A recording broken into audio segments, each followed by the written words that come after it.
নারী নীতি থেকে পাঠ। সাজসজ্জার প্রয়োজন ও বাহুল্য। নারী সাজসজ্জা বরং পরিচ্ছন্ন চলন চরিত্র এমনতর হওয়া উচিত যাহা পুরুষের মনে একটা উন্নত পবিত্র সৎভাবের সৃষ্টি করে, আর ইহা শুক্র জননের ও মানুষকে শ্রদ্ধদীপ্ত করারও একটা উত্তম উপকরণ। ইহার বাহুল্যকেই ডাকিয়া আনিবে। সাবধান হইও। বাড়ি সংখ্যা 26। পরম প্রেমময় শ্রী শ্রী ঠাকুর অনুকূল চন্দ্রের চলার সাথী গ্রন্থ থেকে পাঠ। সেবা ও সম্পদ পারিপার্শ্বিক নিয়ন্ত্রণে। মানুষ যখনই ভাবে তাহার পারিপার্শ্বিক তাহার উপযুক্ত নয়, এটা ঠিকই তাহার সেবা ও সম্পদ এত বেশি নয় বা এত নিয়ন্ত্রণ নয় যাতে নাকি পারিপার্শ্বিকের জীবন ও বৃত্তিকে উচ্ছল করিয়া তাকে অনুকূল করিয়া তুলিবে। বাণী সংখ্যা 120।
मेरे ठाकुर जी परम दाता, हम सबके जीवन आधार। मेरे ठाकुर जी परम दाता,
সময় থাকতে গুরুর চরণ কেন ভুললি না?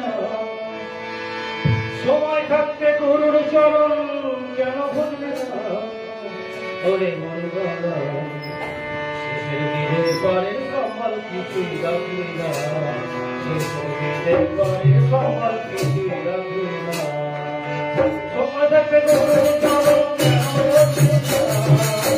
সময় থাকতে গুরুর চরণ কেন ভুললি না?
আছেন তাড়াতাড়ি আছেন, লেট করবেন না।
मेरी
জাগ্রত ভারতে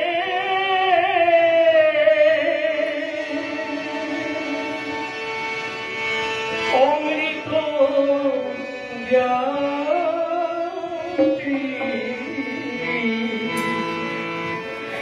ওই শোনতা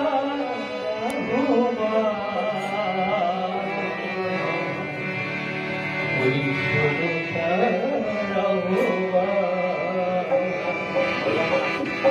জাগ্রত ভারতের অমৃত জাতি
যাত্রী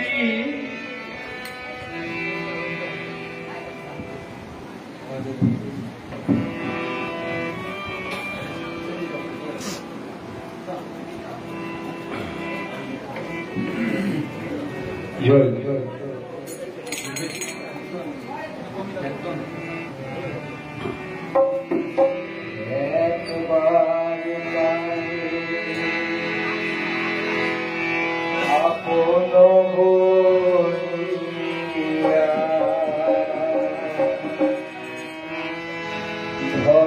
যদি প্রেমে বইয়া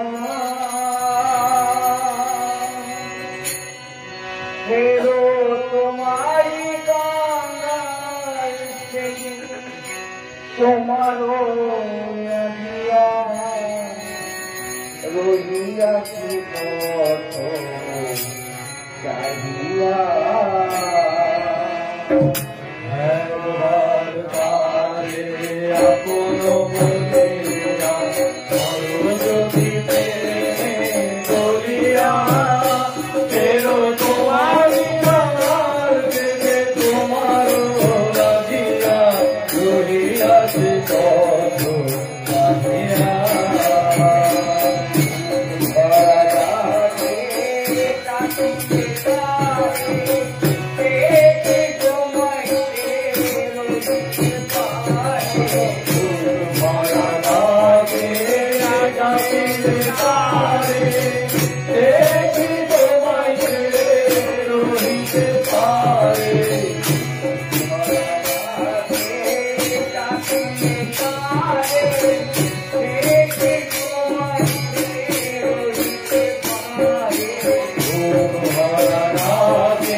Thank you.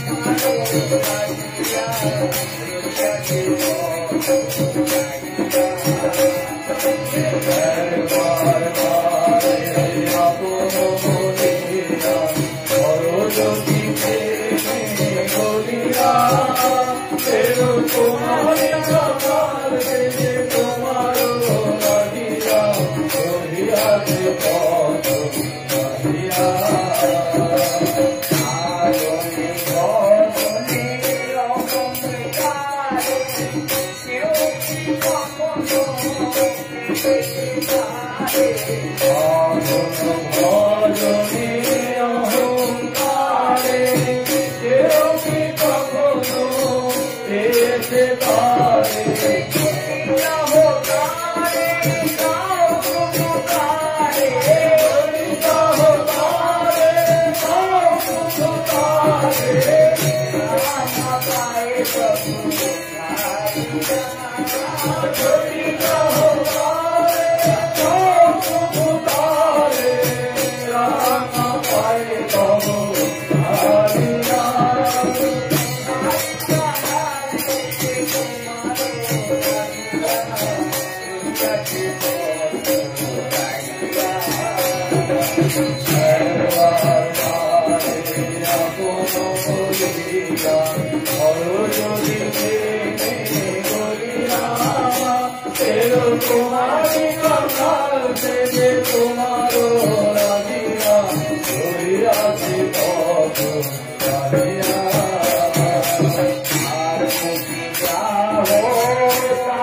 যারা ঠাকুরের কথা বলবেন 10 মিনিট সময়টা মেনটেন করবেন।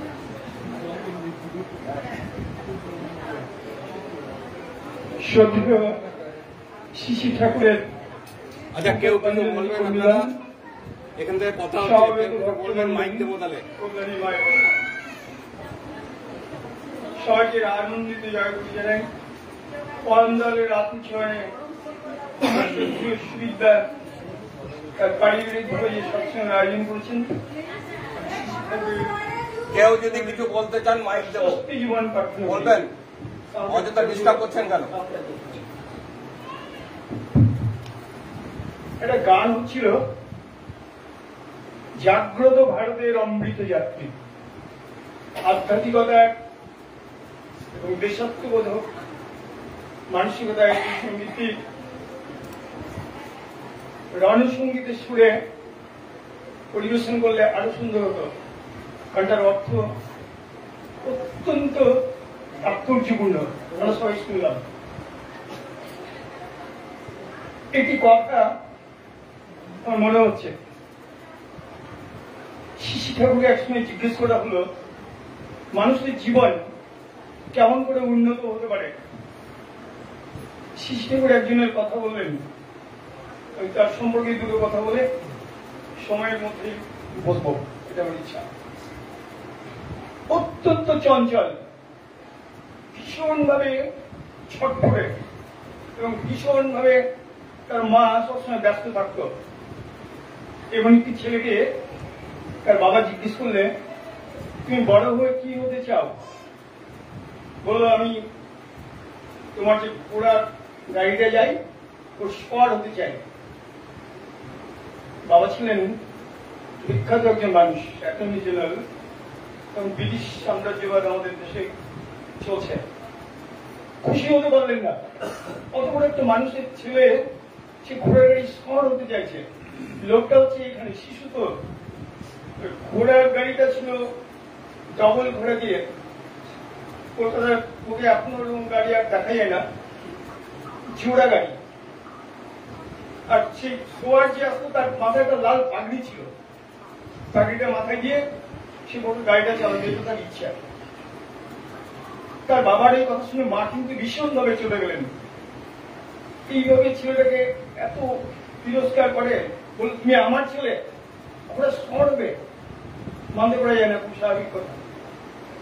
মা অনেক শান্ত ছিলেন, বাবা কোর্টে চলে গেছেন। দোতলার ঘরে নিয়ে গিয়ে বললো, বিলে তুমি শহর হতে চাও? বলে হ্যাঁ, ঘোড়ার গাড়ি চালাবো, পরিচয় হতে চাইছে। বলে ছবিটা দেখছো কার?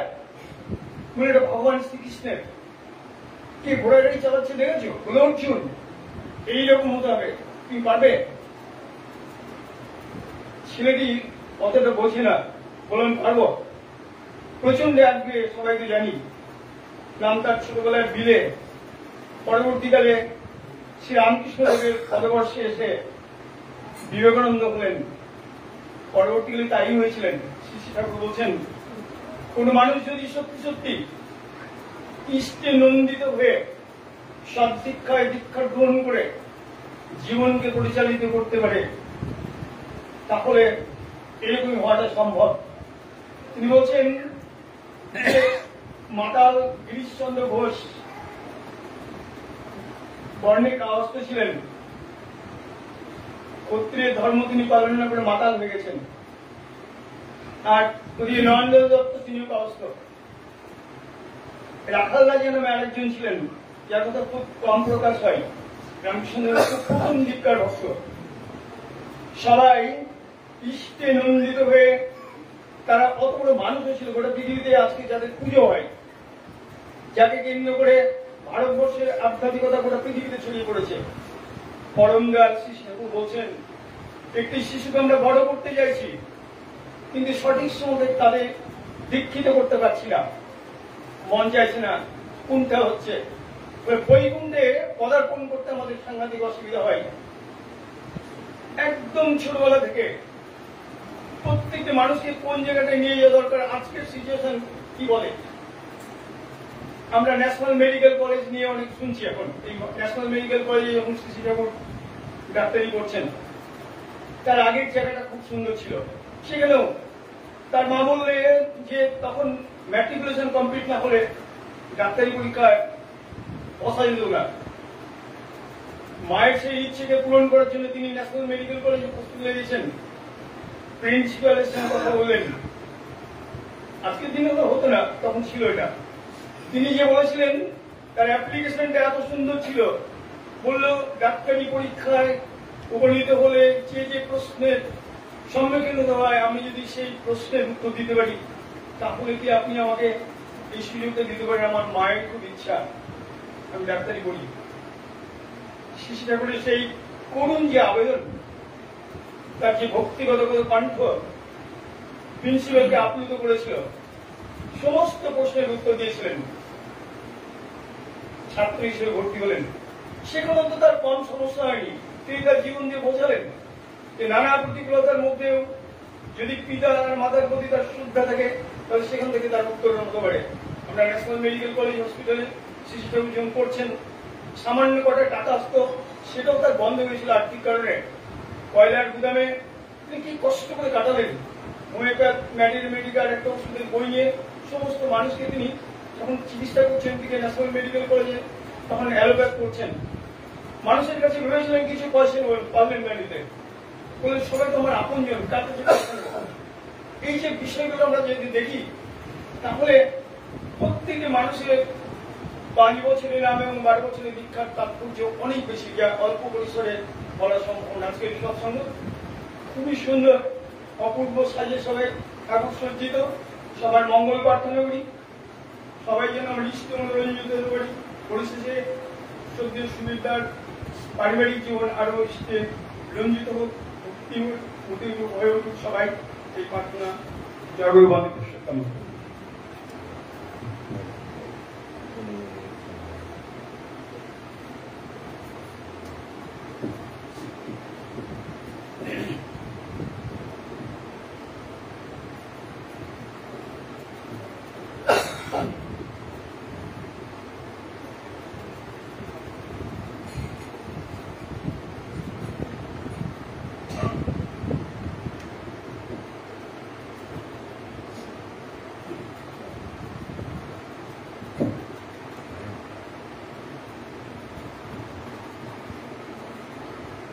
আমার শ্রদ্ধা দাদারা,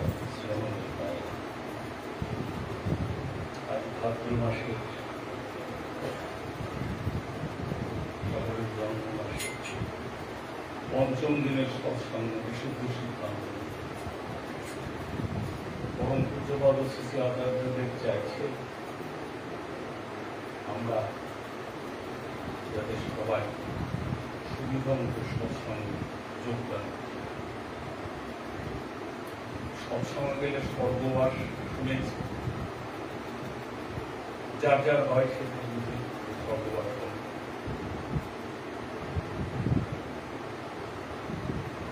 ঠাকুরের কাছে আসার আগে আমরা শুনতাম যে দীক্ষা নিলে হাতের জল শুদ্ধ হয়।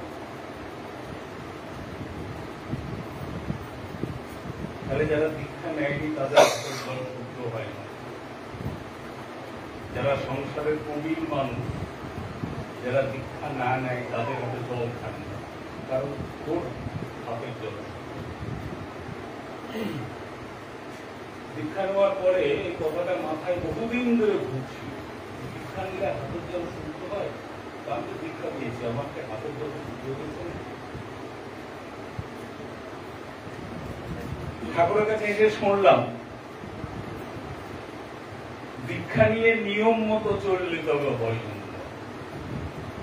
হাতের জল শুদ্ধ করতে গেলে আমাকে উন্নত হতে হবে, নিয়ম মতো চলতে। এই নিয়ম মতো চলতে গিয়ে আমরা যখন ইষ্টভীতি করি, ওই নিয়মটা শিখে নিই। আমি অপ্রতি, আমার প্রবৃত্তির উপরে আমার আধিপত্য আছে। আমি যদি অপ্রতি, আমি যদি অমানী হই, আমি যদি নিরলস হই, আমি যদি কাম লোভ জীব বশী হই, তাহলে আমার প্রবৃত্তির উপর আধিপত্য আসে। তখন একটা মানুষকে জল দেওয়া মানে সেবা দেওয়া আমার পক্ষে সম্ভব। দীক্ষা না নিলে প্রবৃত্তির উপর আধিপত্য আসে না। আমি যত বড় লোকই হই না কেন, আমি যত মহানই হই, আমার প্রবৃত্তির বাইরে যাওয়ার উপায় নাই। প্রবৃত্তির বাইরে একমাত্র জগৎগুলি পারে আমাকে সেখানে নিয়ে। তাই আমরা দীক্ষা পেয়েছি, তার নিয়ম মতো চলার চেষ্টা করি। নিয়ম মতো চলতে চলতে যেদিন চলাটা ঠিক হবে, সেদিন আপনি নিজে বুঝবেন আপনার চলাটা ঠিক হবে। আশেপাশের মানুষ আপনাকে কি বললো না বললো এটা খুব বড় কথা না। বড় কথা হচ্ছে আপনি নিজে নিজে বুঝবেন যে আপনার চলাটা ঠিক, মনে একটা প্রশান্তি আসবে। যখন প্রশান্তি আসবে তখন আশেপাশের মানুষও আপনাকে সমীহ করবে। তাই আজ পরম পূজ্যপাদ আচার্যদেবের অশেষ আশীর্বাদ আমরা যে ঠাকুরকে মাথায় নিয়ে চলার ব্রত নিয়েছি, এই ব্রত অনেকে এটা পরিষ্কার করেন, মানুষের সামনে বলেন, অনেকে এটা বলেন। দ্বিতীয় শ্রেণীর মানুষ যারা, তারা সাধনার মধ্যে থাকেন। প্রথম শ্রেণীর মানুষ যারা, তারা ব্রতটা সম্পন্ন করার জন্য আপনার সহযোগিতা চায়। আপনার আমার একান্ত কর্তব্য দ্বিতীয় শ্রেণীর মানুষ হওয়া। যেখানে আমি একটা ব্রত নিয়েছি, আশেপাশে যে পরিবেশ সে সাহায্য না করলে আমি সে ব্রত সম্পন্ন করতে পারবো না। কিন্তু কাউকে বলবো না যে আমি এটা ব্রত নিয়েছি। আমার চাল চলন আচার ব্যবহার আশেপাশের মানুষকে উদ্বুদ্ধ করবে এটা ঠাকুর নিয়েছে। আমি একটা সংকল্প নিয়ে চলবো, সেই সংকল্প হলো নিজের জীবনে ঠাকুর প্রতিষ্ঠিত করা। ঠাকুর প্রতিষ্ঠিত হবে। তোমার ঠাকুরত্ব না জাগলে কেউ তোমার কেন্দ্রও নয়, ঠাকুরও নয়। আমার ঠাকুরত্ব মানে ঠাকুর কোন পরিস্থিতিতে যেভাবে সেটা দেখতেন, যেভাবে সেটার সঙ্গে তিনি যেতেন, যেভাবে সেটাকে ম্যানেজ করতেন, আমি যদি সেইভাবে করতে পারি তাহলে আমার ভেতরে ঠাকুরত্ব জাগলো ওই পয়েন্টে। এমনি করে প্রতিটা পয়েন্টে ঠাকুরের মনোমত হয়ে ওঠার জন্য আমার সাধনা। প্রশ্ন উঠতে পারে যে ঠাকুর কি কি করেছেন, কোন সময়ে, আমরা কেমন করে জানি? এটা কি সম্ভব ঠাকুর কি করেছেন এটা জানা? একটা মানুষ সে মাতাল হয়ে ঠাকুরের কাছে গেছে, তাকে ম্যানেজ করছে। একটা মানুষ বিদগ্ধ মানুষ, সব দিক থেকে মানুষটা পণ্ডিত, কিন্তু বাড়িতে তার একবারই অকৃতকার্য, কেউ কথা শুনে না। ঠাকুর তাকে ম্যানেজ করছে। আমার তো জানা নাই ঠাকুর কেমন করে এই সবগুলোকে আমরা মেনে চলবো, কেমন করলে এই সবগুলোকে ম্যানেজ করব। আমরা জানি আমাদের ভেতরে একজন ঠাকুর আছে। দীক্ষা নেওয়ার পরে সেই ঠাকুরকে রোজ জল মিষ্টি দেওয়ার, ঠাকুর থাকলে জল মিষ্টি দেওয়া হয়, এটা আমরা তথাকথিত ঐতিহ্য, এটা মেনে চলি। তো আমার ভেতরের ঠাকুরকে জল মিষ্টি দিতে গেলে কি করতে হয়, এটা দীক্ষার দিনে আমরা শুনেছি, মেনে চলার চেষ্টা করি। তিনি উদ্বুদ্ধ হবেন, ওই ভেতরের ঠাকুর যখন সাই দিবেন, এটা বিবেক। তখন বলছেন কোন কাজ করতে গেলে বিবেক আর মন দুটোতে ঝগড়া লাগে। মন বলে আশেপাশের লোক সবাই করছে, তো করলে অসুবিধা কোথায়, তুই কেন এটা করবি না? বিবেক বলে না না, এটা করা সম্ভব না, এটা করা ঠিক না। ঠাকুর বলছেন এই ঝগড়া যখন শুরু হয়, তুমি বিবেকের কথা শোনো, তুমি মনের কথা শোনো। তাই এই বিবেককে আমি জাগ্রত করার জন্য শ্রী শ্রী ঠাকুরের কাছে এসেছি, তার নাম ধ্যান পূজা প্রার্থনা করছি। ভাদ্র মাসে প্রতিদিন সৎসঙ্গ হবে, সেটা তো বড় নাই, কিন্তু আমরা প্রত্যেক দিন প্রতি মুহূর্তে সৎসঙ্গ মানে সতের সঙ্গ করবো। শ্রী ঠাকুর তার সঙ্গ করার চেষ্টা করব। তাই তার নাম ধ্যান পূজা প্রার্থনা যাতে করে সম্ভব হয়। পরিবেশ যাতে আমাকে সাহায্য করে, সেজন্য পরিবেশের সহযোগী আমি হব। কারণ আমি আশা করব সবাই আমাকে সাহায্য করবে, আমি কাউকে সাহায্য করবো না, এটা তো হয় না। আমি যখন আপনাকে সাহায্য করব, তখন আপনার মনে হতে পারে যে না না, এই মানুষটাকে সাহায্য করা দরকার। কারো কারো অযথা হয়, সেটা গুটি কয়েক মানুষ দুনিয়া। তাই আমরা ঠাকুরের কাছে এসে তার পথে চলতে গিয়ে আমরা পরম পূজ্যপদ শ্রী শ্রী আচার্যদেবকে পেলাম। আচার্যদেব চাইছেন আপনি ঠাকুরের পথে চলেন। ঠাকুরের পথে চলতে গিয়ে আপনার যা যা সমস্যা তিনি সমাধান করার জন্য আগ্রহী। সকাল 9টা 9:30 থেকে বসছেন সবারই জন্য, 12টা 12:30, কখনো কখনো 1:45। তার মধ্যেই মানুষ দয়া দেখছেন। এক মা 12:30টার মধ্যে পরম পূজ্যপদ শ্রী শ্রী আচার্যদেব উঠে যান, এটা তিনি জানেন। সে তাড়াতাড়ি আসতে গিয়ে 12:30 এই টাইমটা মেনটেন করতে পারে। প্রায় 1:45 হয়েছে, পরম পূজ্যপদ শ্রী শ্রী আচার্যদেব বসে আছে। সে প্রণাম করবে কি? আচার্যদেবের সামনে গিয়ে কাঁদছে। তো তার পাশে একজনকে পরম পূজ্যপদ শ্রী শ্রী আচার্যদেব বলছেন, দেখ তো ওই মা কি বলে, কাঁদছে কেন?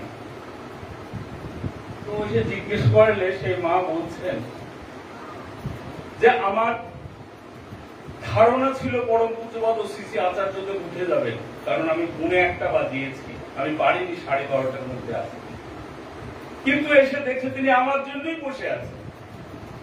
এটাই ঠাকুরের দয়া, সেজন্যই আমার চোখের জল আমি রাখতে পারলাম। এই যে দয়াটা, এইটা আবার অন্যজন অন্যভাবে ব্যাখ্যা করতে পারে। এটা এমনি এমনি হয়েছে, এটার মধ্যে কোনো দয়া নাই। প্রথমটার মধ্যে আপনার ভক্তিভাব আসবে, দ্বিতীয়টার মধ্যে এমনি যেভাবে চলছে সেভাবে। তাই সবকিছুর মধ্যে দয়া দেখা। কেউ একটা চোখ, পরম পূজ্যপদ শ্রী শ্রী দাদাকে বলতে শুনেছি, দাদা বলছেন যে তোমরা কি দেখো তা আমি জানি না, আমি কিন্তু প্রতিদিন শ্রী শ্রী ঠাকুরের শত শত দয়া আমি চোখের সামনে ধরতে দেখি। তার মানে মনটা ওই রকম হলে তার দয়াটা বোঝা যায়। আমি যে এখানে আসছি রাস্তা ভুলে গেছি, এটা আমার কিছুতেই, একবারই তো অনেকবার যাই, তাও রাস্তাটা ভুলে যায়, রাস্তা ভুলে গেছি। তো দাঁড়িয়ে আছি, কোথায় যাব, কি করব না করব। যাই হোক, আমাকে দেখে কার একজন দয়া হইল, সে এমনি করে হাতটা দিয়ে বললেন এই দিকে যান। তার মানে ওকে ঠাকুরের দয়া। আবার আমি বলতে পারি এমনি এমনি হয়েছে, আমি ঠাকুরের দয়া বললেও আমার লাভ হয়। তাই এমনি করে প্রত্যেকটি ঘটনার মধ্যে যদি ঠাকুরের দয়া দেখা যায়, তাহলে আমার চলতে সুবিধা হয়। এটা আমার বাড়ি, ঘরে, সব জায়গায়। তাই আমার প্রার্থনা, আসুন না, আমরা সবচেয়ে দীক্ষা পেয়েছি, আর পরম পূজ্যপদ শ্রী শ্রী আচার্যদেব চাইছেন প্রত্যেকটা ঘরে আমি পৌঁছাই। যারা দীক্ষা নিয়েছে প্রথম, তাদের দিকে পৌঁছাতে গেলে যারা দীক্ষা পায়নি তাদের কাছেও আপনি পৌঁছিয়ে যাবেন। তাই তাদের কাছে পৌঁছে তাদের খোঁজ খবর নেওয়া, কেমন আছে না আছে। এই কথাতেই মানুষের ভেলকি ছুটে যাচ্ছে, ভেলকি হচ্ছে। একটা মানুষকে তার বাড়িতে গিয়ে পরম পূজ্যপদ শ্রী শ্রী আচার্যদেব আমাদের পাঠিয়েছেন আপনি কেমন আছেন খোঁজ খবর নিতে।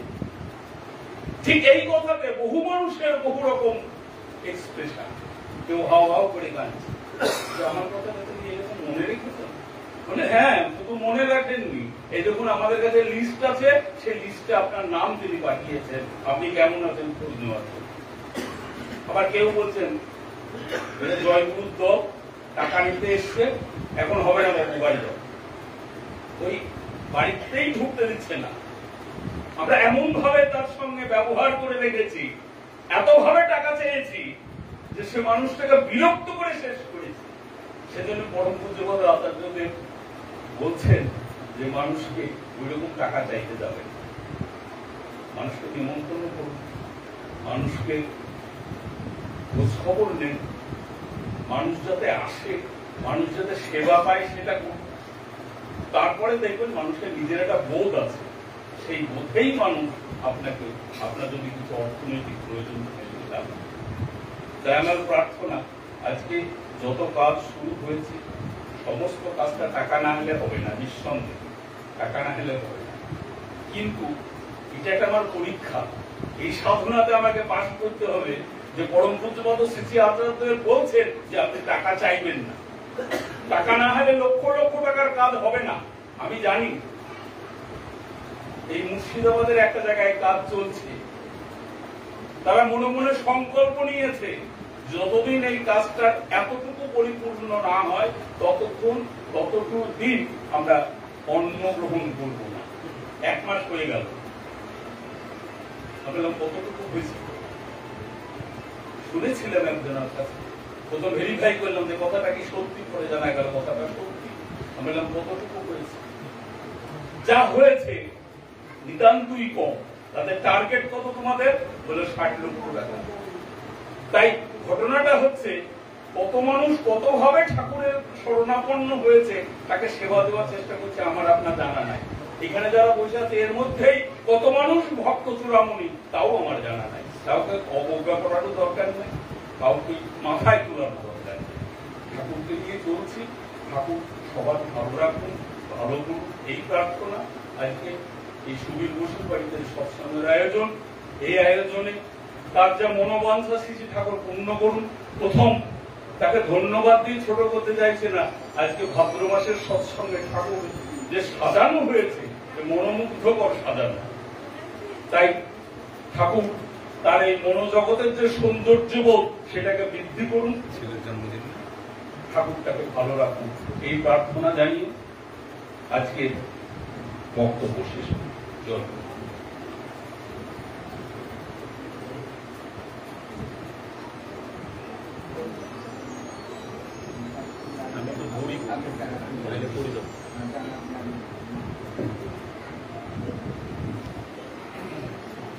জয় গুরু।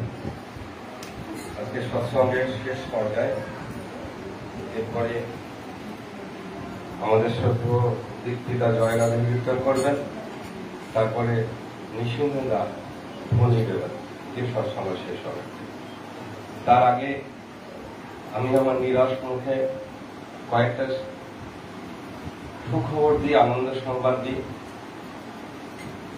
এটা ভাদ্র মাস শুরু হয়েছে, সারা মাসব্যাপী ভাদ্র পরিক্রমা নামে সৎসঙ্গ, বিভিন্ন জায়গায় সৎসঙ্গ হবে। তারপর ক্যালেন্ডারের দিকে তাকালে, ভালো করে শুনবেন, ক্যালেন্ডারের দিকে তাকালে দেখব 29শে ভাদ্র, আর বিশুদ্ধ পঞ্জিকা মতে সেই দিনটা 30শে ভাদ্র। ঠাকুর অনুকূল চন্দ্রের জন্ম, শুভ আবির্ভাব দিবস 30শে ভাদ্র। যেহেতু সৎসঙ্গ বা ঠাকুর অনুকূল চন্দ্র নিজেও বিশুদ্ধ পঞ্জিকাকে ফলো করতেন, আমরা সেই পঞ্জিকা মতে সেই দিনটিকে পালন করি। তাই ক্যালেন্ডারের দিকে 29শে ভাদ্র দেখে ঘাবড়িয়ে যাবেন না। আদতে সৎসঙ্গের চিন্তা ভাবনায় সেটা 30শে ভাদ্র বিশুদ্ধ মতে। সবচেয়ে ভালো যদি আপনারা মনে রাখেন, ইংরেজি ডেটটা যদি মনে রাখেন, 15ই সেপ্টেম্বর রবিবার, পরম প্রেমময় শ্রী শ্রী ঠাকুর অনুকূল চন্দ্রের 137তম শুভ আবির্ভাব দিবস। সেই দিনটিকে সমস্ত মন্দিরের সঙ্গে, ভারতবর্ষ কেন সারা পৃথিবীর সমস্ত মন্দিরের সঙ্গে বহরমপুর সৎসঙ্গ বিহারে মহাসমারোহে পালন করব আমরা সবাই মিলে। আপনিও তার অংশীদার। তাই সবাই মিলে সেই দিন আমাদের গার্জেন বলি, ঠাকুর বলি, ভগবান বলি, যে যাই বলি না কেন, আমাদের তার জন্মদিন। তাই বাড়িতে কারো জন্মদিন হলে যেমন সবাই সবকিছু ছুটি নিই, তাই সবার কাছে আমার আহ্বান, সেই 15ই সেপ্টেম্বর আমরা সবকিছু, ব্যবসা বন্ধ, পড়াশোনা বন্ধ, চাকরি ছুটি, সবাই ছুটি নেব, চাকরি অফিসেও ছুটি নেব, নিয়ে সারাদিন সেই ভোরবেলা থেকে আমরা আমাদের সৎসঙ্গ বিহার মন্দিরে, বহরমপুর সৎসঙ্গ বিহার মন্দিরে সবাই মিলে উপস্থিত হব। সারাদিনের খাওয়া দাওয়া সবকিছু সেখানে থাকবে। উৎসব থাকলে উৎসব তো উৎসমুখী হওয়া, সবাই মিলে একসাথে খাওয়া দাওয়া করে শ্রী ঠাকুরকে সামনে রেখে আমরা সবাই সেই উৎসের দিকে ধাবমান হব। বিভিন্ন রকম প্রোগ্রাম আছে, সকাল থেকে সঙ্গীতাঞ্জলি আছে, মাতৃ সম্মেলন আছে, গীতি আলোক্য আছে, আবার বর্তমানে যে ঠাকুরের গান কীর্তন নিয়ে বিভিন্ন বাজনা সহযোগে যাকে বলে ব্যান্ডের কীর্তন, সেই কীর্তন আছে, ব্যান্ডের গান আছে, সঙ্গে প্রার্থনা, সাধারণ সভায় উপস্থিত থাকবেন আমাদের কৃষ্ণনগর থেকে আসবেন শ্রদ্ধেয় কলেজের প্রফেসর শ্রদ্ধেয় সুভাষ মুখার্জিদা। তিনি মনজ্ঞ আলোচনা করেন, আমাদের সবার পছন্দ, তিনি রাজি হয়েছেন আমাদের সাধারণ সভায় উপস্থিত থাকার জন্য। তারপরে প্রার্থনার পর একটা সুন্দর অনুষ্ঠান আমরা মন্দিরে আগে কখনো করিনি, এবারই প্রথম একটা যাত্রাপালা অনুষ্ঠিত হবে। যাত্রাপালার নাম গান্ধারী জননী। তাই সেদিন সবাই মিলে আমরা সারা দিন ধরে সেখানে পরিবার নিয়ে উপস্থিত থাকব, এই আহ্বান জানাই আমি সকলকে। আর সেখানে যতটুকু যা যেভাবে, ওই যে বলেছিলাম না, অর্থ বাক আর বাস্তব কর্মে আমি নিজেকে নিয়োজিত করব, দীক্ষার দিন বলেছিলাম। তাই আপনাদের কাছে অনুরোধ জানাই, সেই অর্থ বাক এবং বাস্তব কর্মে সেই দিনটা যাতে সাকসেসফুল হয়, সবাই আনন্দ পায়, সেই চেষ্টা আমরা সবাই মিলে করব। তারপরের দিন যেহেতু আমাদের একই শহরে দুটো মন্দির, একটা অনেক দিনের পুরনো ছোট্ট টাউনের বুকে একটা ছোট্ট পরিসর নিয়ে আমরা সেখানে টাউনের মানুষরা সেখানে প্রার্থনা করি, ঠাকুরের গুণকীর্তন করি। আর তারপর বড় বড় জায়গা দরকার বড় উৎসব করার জন্য, সেই সুবাদে তৎকালীন আচার্যদেবের ইচ্ছায় ভাকুরিতে আমাদের বড় মন্দির হয়েছে, যার নাম বহরমপুর সৎসঙ্গ বিহার। যেহেতু একই টাউনে দুটো মন্দির একই দিনে তো উৎসব করতে পারি না, তাহলে আমরা ভাগ হয়ে যাব, আমাদের মনটা চলে যাবে ভাকুরিতে আর দেহটা পড়ে থাকবে এখানে। তাই আমরা সেই দিন উপলক্ষে, সেই ঠাকুরের জন্ম দিবস উপলক্ষে আমরা ঠিক পরের দিন 16 সেপ্টেম্বর আমাদের কাদাইতে যে সৎসঙ্গ কেন্দ্র আছে সেখানে বিকেল 3টে থেকে অনুষ্ঠান করব। সবাইকে আহ্বান জানাই সেখানেও উপস্থিত হওয়ার জন্য। মন্দিরে কাজকর্ম শুরু হয়েছে, আপনারা যাবেন, দেখবেন, সেখানে যা বুদ্ধি পরামর্শ, যা সহযোগিতা করার দরকার করবেন, এই আশা রেখে আমি দীপ্তিদার হাতে তুলে দিচ্ছি। জয় রাধে, জয় রাধে।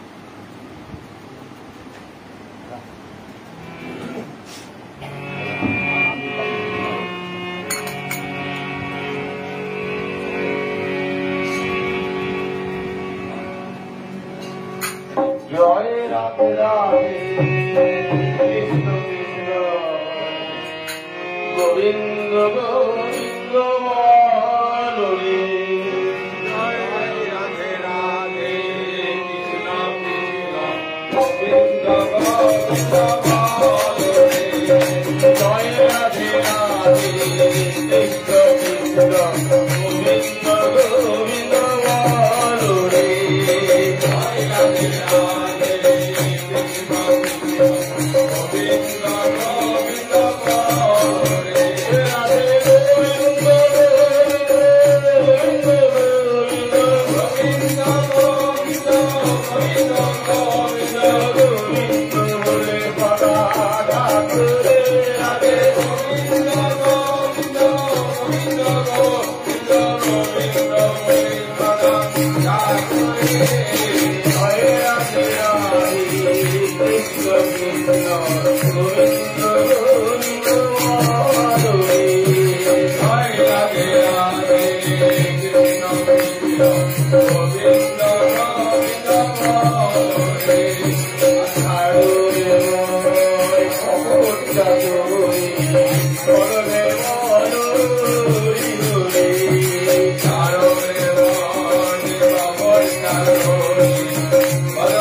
Thank you.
वंदे पुरुषोत्तमं वंदे पुरुषोत्तमं वंदे पुरुषोत्तमं वंदे पुरुषोत्तमं वंदे पुरुषोत्तमं वंदे पुरुषोत्तमं परम प्रेममय श्री श्री ठाकुर अनुकूल चंद्र जी की परम प्रेममय श्री श्री ठाकुर अनुकूल चंद्र जी की परम प्रेममय श्री श्री ठाकुर अनुकूल चंद्र जी की परमराधा जगत जानी श्री वर्मा की परमराधा जगत जानी श्री वर्मा की परमराधा जगत जानी श्री वर्मा की परम पूज्य पादो श्री वर्ता की परम पूज्य पादो श्री वर्ता की परम पूज्य पादो श्री वर्ता की परम पूज्य पादो श्री आसद देव की परम पूज्य पादो श्री आसद देव की परम पूज्य पादो श्री आसद देव की सत संग की सत संग की सत संग